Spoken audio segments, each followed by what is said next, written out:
According to Cybercrime Magazine, if cybercrime were measured as a country, it would be the third largest economy on the planet, right behind the United States and China.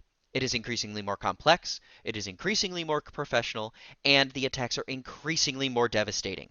It's why the federal government has put so much energy and effort into prioritizing cybersecurity across multiple sectors, including water and wastewater. But it doesn't seem to be as high a priority when you look at water and wastewater utilities across the country. It's time for us to change that culture.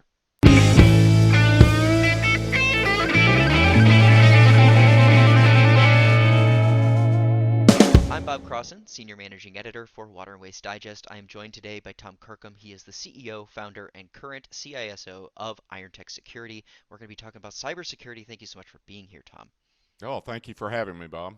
So this is a very important topic. We know this is a very important topic, especially on the utility side, but one of the things I wanted to talk to you about was kind of from the consultant and the engineer side, because obviously they're designing all of these plants and they have all of these plans and whatnot. They need to keep some of their stuff safe too. Could you describe and explain why cybersecurity is important, not just from that utility perspective, but also from that engineering and planning and consulting side? Right. So, we encourage all of our clients, and I educate people continuously, that you have to put cybersecurity first and foremost in all of your thoughts. It needs to be job one. And it's a habit that our society or the whole world really is not accustomed to thinking about when it comes to cyber security. We all know that when you leave the work center, at the end of the day, you're going to lock up the gates so nobody can get in. You know to lock your work vehicles. You know to lock your home. And it's ingrained. It's habit. Putting on a seatbelt. You know, Mhm. don't leave your car keys in your car when you run into a convenience store. These types of things, we all know that. But when it comes to cybersecurity, that's not part of our culture. And Mhm. it's not just the water industry. It's everybody. And so, it's particularly, though, all of these industrial control systems. That's what you're really talking about from a cybersecurity perspective. These industrial control systems, these computerized valve systems and water treatment systems and all of these different things, it, it, it's very easy to not think of them as being something that can be attacked. Now, I know that there's a case like the Oldsmar incidents, even though that really wasn't an attack on an industrial control system. That was actually just an attack on a PC. Mhm. There was another one very similar that most people don't know about with almost the same security failures as Oldsmar in Southern California, right about the same time. But when you get back to those industrial control systems, those are really just computers. Now, they don't call it software, they call it firmware. And it doesn't run Windows operating system, but it has an operating system. If there's a chip in it and it connects to the internet, no matter what it is, it will have vulnerabilities. You do have to change the default username and password, from admin to something much, much more secure. And it just needs to be top of mind. And the biggest problem I see is, especially among the rural water utilities, is Mhm. why would anybody want to attack our utility? We only have 500 customers or 5,000 or 50,000. And the simple fact of the matter is they don't care.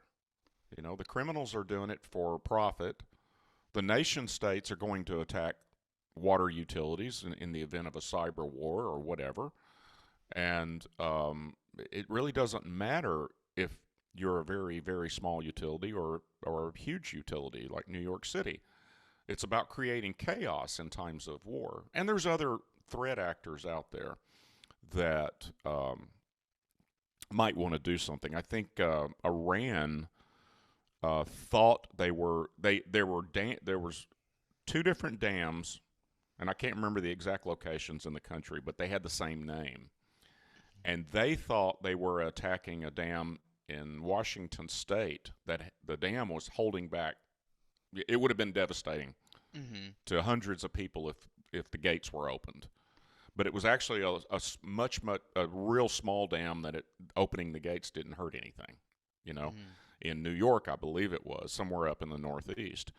And they were attacking the wrong one and tinkering with the systems there. So, that but it is about that. If you're working as a consulting or an engineer and you're implementing these technologies, don't forget those are still just computers. And firmware is really nothing but software. It's just embedded on the chip. It still needs to be updated. Security patches need to be applied. So make sure you don't put something in there thinking that you may not ever have to access it and all of these things, because you do. You have to stay Hmm. up to date on it. Yeah. So how does like the approach to cybersecurity shift or change when you look at it from like that engineering or consulting side and then looking at it from the utility side? Are they more similar than one might think, or are there actual some distinct differences in how they should look at this particular issue? I think that the average person, regardless if we're talking engineering or what, the average person understands the real world threats in the real world, right? Hmm. Lock your house so the burglars can't get in, and on and on and on, the physical threats and all of that. But the sheer size and scale of the worldwide hacking industry is really unbelievable. It is a multi-trillion-dollar global industry. Yes, with a T. Wow. It's much larger than the worldwide illegal drug trade. And they are very specialized and they are very professional. The Hmm. days of hackers doing it for bragging rights have been over for decades. And then we had another incident occur when the NSA was breached, the National Security Administration. And their premier offensive cyber weapons are now available for free and are currently being used against us as we speak, including the Stuxnet virus that the United States and Israel created to destroy the centrifuges in the Iranian nuclear enrichment facility. It was some sort of Siemens 7 controller that's used in all sorts of applications all over the world. And they knew that that virus was very, very dangerous. So they specifically engineered it to where it would only trigger in that environment. And let's keep in mind that that facility was air gapped. It was not connected to the internet in any way. So don't think air gapping your industrial control system or your SCADA or whatever is going to protect you. It does not. I know of 3 or 4 right off the top of my head ways to infect one of those systems. Um, but and they knew it was dangerous, and they knew what could happen if it got out in the wild. It could affect anything that was using this particular PLC. Well, that tool was stolen along with the source code. So now they're modifying it and they're using it against us, various different targets. And other nation states' tools have also been stolen. Those are available on the dark web for criminals and terrorists and others like that to do it. So when you're thinking about your utility, the facility, attacking those industrial control systems or Internet of Things, Hmm. your Nest thermostat in your home, that's an Internet of Things. If your refrigerator's connected to the Ethernet, same thing. They can all be hacked. So those type of devices, you're really, it's most likely to be like a nation state or a terrorist attack. Hmm. But then you got all the other PCs and servers that you use to handle all the money and take payments, send bills out, and all of that. And those are vulnerable to ransom. The number one thing is they're vulnerable to ransomware attacks. And so you've got a different strategy to protect those. One of the things that the White House says, they issued the executive order to all the federal agencies Hmm. to basically implement enterprise grade security. Doesn't matter how small the agency is, it doesn't matter what their mission is. All of them have to do it, and I think the deadline for everybody's passed, so they should all have it in place. But the acting national security advisor for all things cyber took out of that and issued a letter to all of us, all business leaders and everybody, and said, here's what you need to do. You got to put these 5 things in place to protect your systems. And chief among those is having a skilled security team already engaged. So, it's about planning and strategically engaging with a skilled security, uh, person, an infosec specialist. Even during the implementation, the design phases, the actual build out of whatever systems it is, installing a network in the office. Um, it, it, they're saying that it's not do it yourself anymore. Mm-hmm. Going to Best Buy and picking up a copy of the latest McAfee Norton Bitdefender Internet Protection Suite with credit monitoring is just not good enough, especially to protect our nation's critical infrastructure, which obviously water is. Everybody's got to have water, you know. Rolling blackouts for 4 or 5 days, like they do in some areas in California and things like that. I gotta have friends. Hey, I learned how to live without electricity for 5 days, but you can't go 5 days without water. Yep. And that's why it's so important. You got to make security job one. Mm-hmm. Yeah.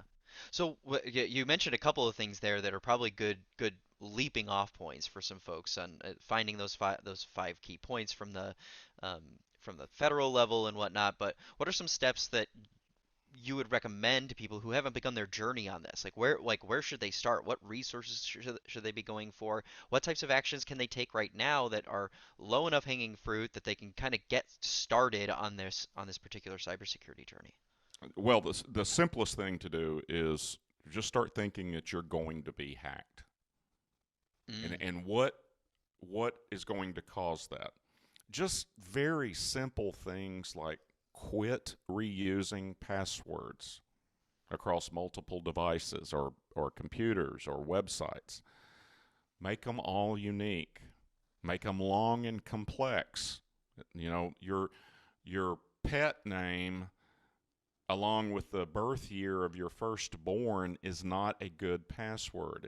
We call it security hygiene, right? mhm, Learn the basics. Attend. We do continuing education sessions in the water industry all the time. Go to one of those. You pick up a lot of basic stuff that 90% of the people out there are doing, and that would dramatically reduce everyone's risk if you just increase your security hygiene. Okay? mhm, And so what we're really talking about is policies and procedures, or we like to say these are administrative controls. And the fundamental of everything is these administrative controls. Whether we're putting a technical control in to detect and respond and to mitigate threats, that's all well and good. But the first line of failure is people. mhm, Over 90% of breaches require a human to help them get into the system. mhm, Over 90%. So just implementing security awareness training cuts that risk in half. And that is truly, and you've got to walk the talk. If you're in a leadership role, you can't exempt yourself from getting security awareness training. You certainly don't want to spread uncertainty or doubt by complaining about having to create a 20-character password, or using a password manager is a hassle, or changing the default username and password on an industrial control system. That's not necessary. If you act like that, what do you think is going to happen to the rest of the culture? They're not going to take it seriously either. So even when these more stringent regulations are required, which is happening across all industries, not just the water utility, uh, you've got to, it's so important that you realize the sheer size and scale of the threat, no matter who you are.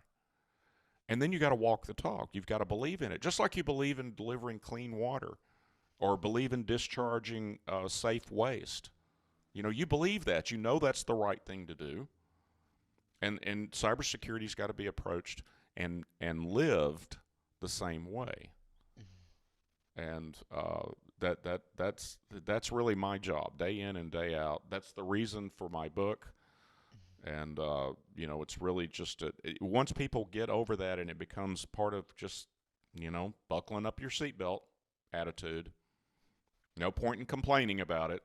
Oh, it really does save lives, right? Hmm. Yeah. Well, I got to get my seatbelt on. Don't even think about it. That's where everyone needs to get in the water utility industry. Hmm. And because right now the state is not good. It's Yeah. it's woefully inadequate, way beyond all other critical infrastructures. The 16 or 17 that the president iterated. Hmm. Yeah. Well, thank you so much for talking with me. You make a really good point about this culture shift that's necessary, and that we get to a certain point with things like this that it is so regular in our culture that we don't even think about it, and that really needs to be where we go. And I think Yeah, that's a really important message to communicate. So I appreciate you sharing that. yeah, yeah, Bob. And this goes. There was a time, and if you're my age, like I'm 60 years old, okay. Hmm. There was a time where businesses would question, do we really need to invest $5,000 into a personal computer to automate some of our stuff? And then I've got to learn about that, or somebody's got to learn how to use the computer, and what are we actually going to use it for? There was a time where that was questioned. Well, here we are, what, 30, 40 years later, basically, almost 40 since the creation of the IBM PC. Um, yeah, that's about right. And everyone just knows that we've got to automate billing, and some people recognize that automating control systems is a smart thing to do. Uh, so, hopefully it won't take 4 decades to realize that we've got to increase our cybersecurity. Hopefully, with the speed of society now, let's hope it's less than 10, or less than 10 years. But that's really where we need to go. And so it's not that far-fetched. We have plenty of examples all throughout history where it just took society a long time to get there. But this is a way of life that we are all going to go forward with for any future that I can foresee. Hmm. Yeah. Well, thanks again so much for doing this. And for everyone who's watching, check out our video description below. We'll have some links to some resources that we're aware of. We'll have some links also from Irontech down there, so you can check that out and learn a little bit more about this issue and how you can combat cybersecurity in your particular system. And once more to Tom, thank you so much for being here. My pleasure, Bob.